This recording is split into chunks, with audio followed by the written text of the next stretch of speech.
राम राम विद्यार्थी मित्रांनो, परीक्षेमध्ये प्रयोगावरती 100% प्रश्न विचारले जातो आणि आपल्याला लक्षात येत नाही नेमका प्रयोग कोणता आहे.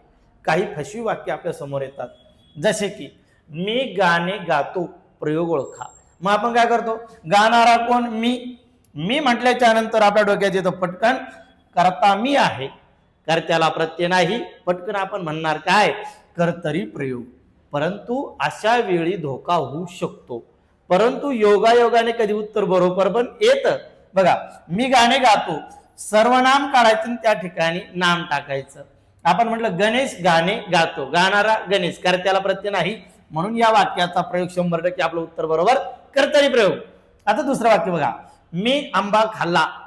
आता खाणारा कोण, मी, कर्त्याला प्रत्यय नाही, आपण पटकन म्हणणार काय, कर्तरी प्रयोग. परंतु गोंधळ होणार. या ठिकाणी सर्वनाम काढा आणि नाम टाका. आपण काय म्हटलं, गणेश.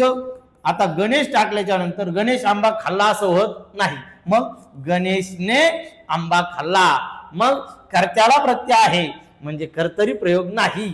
खाण्याची क्रिया कशावर घडली, आंब्यावर, कर्माला प्रत्यय नाही, मग या वाक्याचा प्रयोग कोणता आहे, कर्मणी प्रयोग.